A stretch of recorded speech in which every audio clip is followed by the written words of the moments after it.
Assalamualaikum warahmatullahi wabarakatuh. Nama Ulun Karisma dengan NIM 2010324. Di sini saya akan menjelaskan mengenai hadis maudu dan ikro sunnah bersama dengan teman saya Zahra Tunisa. Tapi di sini saya akan menjelaskan tentang hadis maudu. Kata maudu adalah ismi maf'ul dari kata wazo'a yang menurut bahasa batik as-saqat meletakkan atau menyimpang, wa khoda fal faro mengada-ngada atau membuat-buat, dan wa marotakaro ditinggalkan. Sedangkan menurut istilah, para ulama merumuskan definisinya sebagai berikut. Ibnu As-Salam menyatakan bahwa hadis maudu adalah hadis yang dibuat-buat ataupun diciptakan, yang didustakan atas nama Nabi Muhammad SAW secara sengaja. Lalu ada Muhammad Azza Al-Hatib yang merumuskan hadis yang disandarkan kepada Nabi Muhammad SAW secara dibuat-buat dan dusta, padahal beliau tidak mengucapkan, melakukan, dan menetapkannya. Lalu ada Nuruddin Ita merumuskan bahwa hadis maudu adalah hadis yang diada-adakan dan dibuat-buat. Menurut definisi di atas, dipahami apa saja yang disandarkan kepada Rasulullah SAW, baik yang bersifat positif untuk kepentingan dakwah atau ibadah, maupun negatif seperti yang disengaja untuk menyesatkan orang atau untuk kepentingan egoisme kelompok. Jika Rasulullah SAW sendiri tidak menyabdakannya, itu adalah hadis maudu. Nah, jadi begini, para ulama akhirnya sepakat untuk tidak menghalalkan bagi seseorang yang mengetahui keadaan dan misi yang diemban hadis maudu untuk diriwayatkan, kecuali untuk menjelaskan kemauduannya yang disertai dengan peringatan untuk tidak menggunakannya. Lalu ada sejarah perkembangan hadis maudu. Banyak ulama berbeda pendapat mengenai kapan mulai terjadinya pemalsuan hadis. Salah satunya dari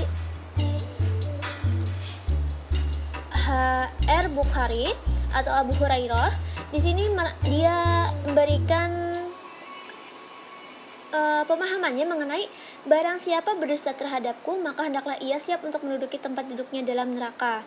Nah, pendapat Ari Ahmin sebut dipandang mengandung kelemahan baik dilihat dari segi historis, sikap sahabat terhadap segala yang berasal dari Nabi, data-data hadis palsu, maupun maksud hadis yang dijadikan dasar argumentasi.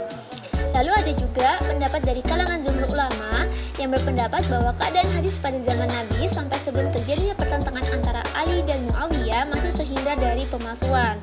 Tapi setelah terjadinya pertentangan antara pendukung Ali dan Muawiyah tentang masalah jabatan khilafah, setelah terbunuhnya Utsman bin Affan, terjadilah pemalsuan hadis, di mana pemalsuan ini dilakukan oleh kelompok-kelompok penyebar bid'ah. Apa itu penyebar bid'ah? Yaitu orang-orang yang tidak mengikuti tradisi Nabi Muhammad SAW. Secara historis menunjukkan bahwa pemalsuan hadis muncul sejak masa pemerintahan Ali bin Abi Thalib. Lebih-lebih sejak terbunuhnya Al-Husain bin Ali terjadi perpecahan tajam di kalangan umat muslim yang mengakibatkan munculnya beberapa faksi, Khawarij, Syiah, Muawiyah, dan Zumhur, dan pemalsuan hadis kian menjadi-jadi. Nah, tiap golongan berusaha memperoleh legitimasi dari Al-Quran dan hadis Nabi. Jika mereka tidak mendapatkan dari kedua sumber itu, maka sebagian mereka menginterpretasi Al-Quran dan hadis Nabi sesuai dengan kepentingan golongan mereka. Karena Al-Quran tidak dimungkinkan dirubah ataupun untuk menguatkan pendirian masing-masing, karena ia telah dibukukan dan juga dihafal oleh banyak orang, maka mereka pun ada yang menambah hadis, mengurangi, ataupun mengubahnya. Bahkan apabila hadis yang dicaci itu tidak ditemukan, maka mereka berani mengatakan Nabi Muhammad SAW bersabda, yang dapat dinyatakan bahwa tidak ditemukan bukti yang kuat terjadi pemalsuan hadis pada masa Nabi dan masa-masa sahabat sebelum pemerintahan Ali bin Abi Thalib. Lalu ada faktor-faktor yang melatar belakangi munculnya hadis maudu, yaitu ada dua hal. Ada belum terhimpunnya hadis Nabi dalam suatu kitab, karena pada masa itu kan hanya Al-Quran yang terbukukan pada saat itu.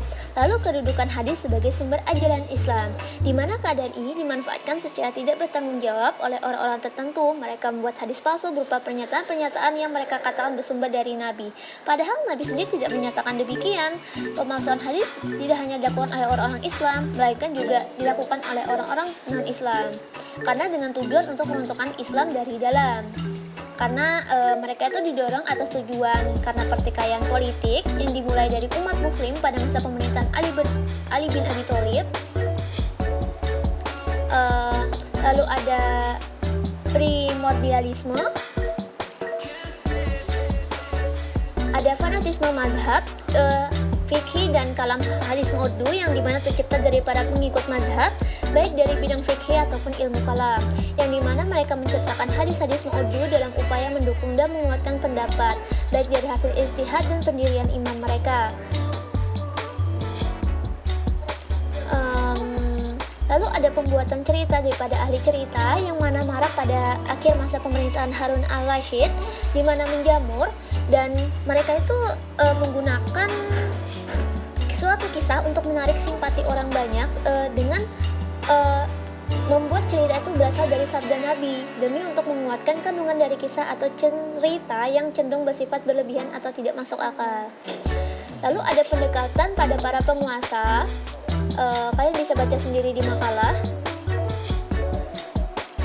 Lalu adanya keinginan untuk berbuat baik atas dasar pengetahuan agama. Nah, ini yang jadi masalah ya. Hadis yang dibuat oleh sebagian orang soleh dan ilmu pengetahuan agamanya dangkal dengan maksud memotivasi manusia untuk melakukan amar ma'ruf nahi mungkar. Nah, perbuatan ini sebenarnya dosa besar. Jadi tujuan seseorang membuat hadis palsu di samping ada yang negatif, ada pun yang positif.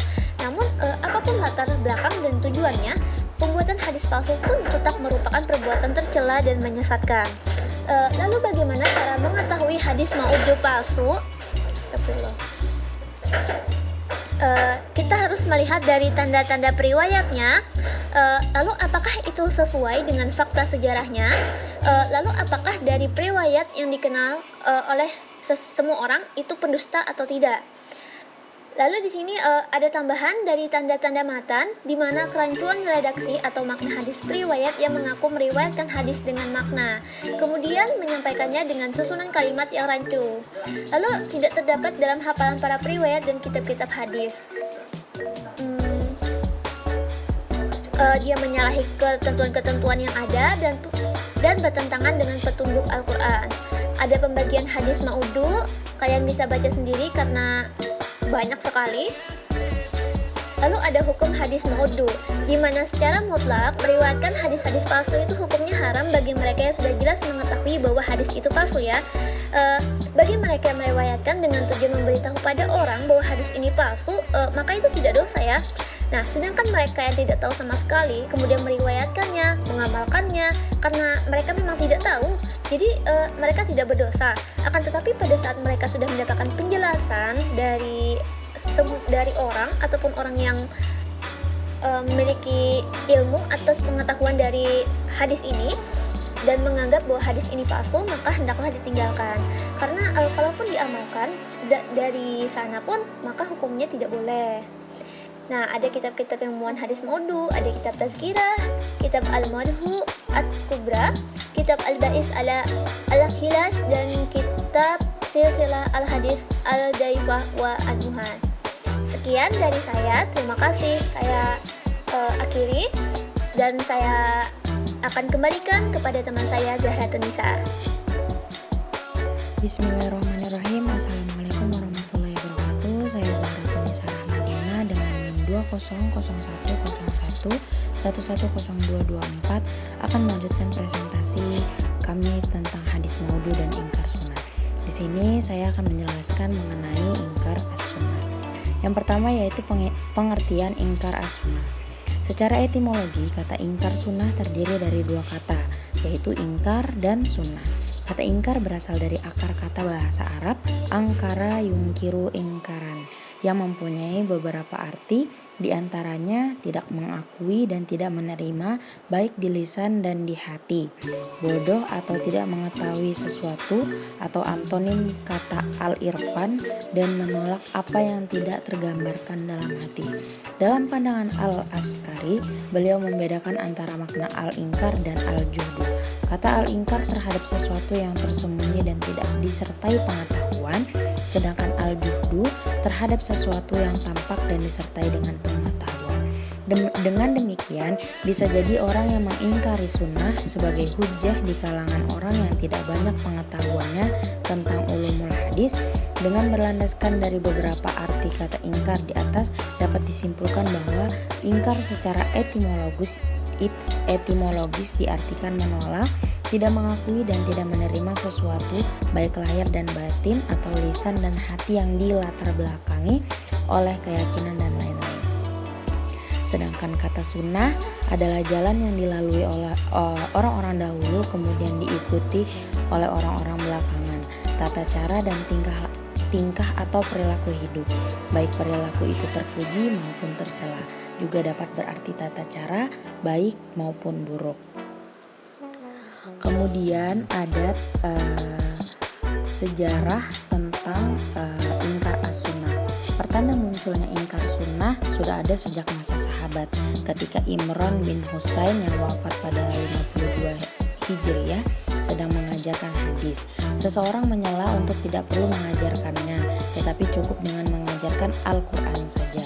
Menanggapi pertanyaan tersebut, Imran menjelaskan bahwa kita tidak bisa membicarakan ibadah atau sholat dan zakat misalnya dengan segala syarat-syaratnya kecuali dengan petunjuk Rasulullah SAW. Mendengar penjelasan tersebut, orang itu menyadari kekeliruannya dan berterima kasih kepada Imran. Sikap penampikan atau pengingkaran terhadap sunnah Rasulullah SAW yang dilengkapi dengan argumen pengukuhan baru muncul pada penghujung abad kedua Hijriah pada awal masa Abbasiyah. Pada masa ini bermunculan kelompok ingkar as-sunnah. Nah, menurut Imam Asy-Syafi'i ada 3 kelompok ingkar as-sunnah seperti telah dijelaskan di atas. Antara lain ada Khawarij dari sudut kebahasaan, kemudian ada Syiah, kata Syiah berarti para pengikut atau para pendukung, kemudian ada Mu'tazilah atau arti kebahasaan sesuatu yang mengasingkan diri. Kemudian ada bantahan terhadap paham ingkar as-sunnah. Yang pertama itu ada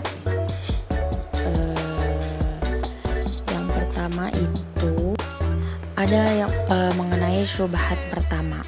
Diriwayatkan dari Imam Ahmad dari musnadnya dan dari Miqdam bin Ma'di Kariba al-Kindi bahwasanya Rasulullah SAW bersabda, akan ada orang yang menyampaikan sebuah hadisku lalu berkata, kita sama-sama mempunyai Al-Quran.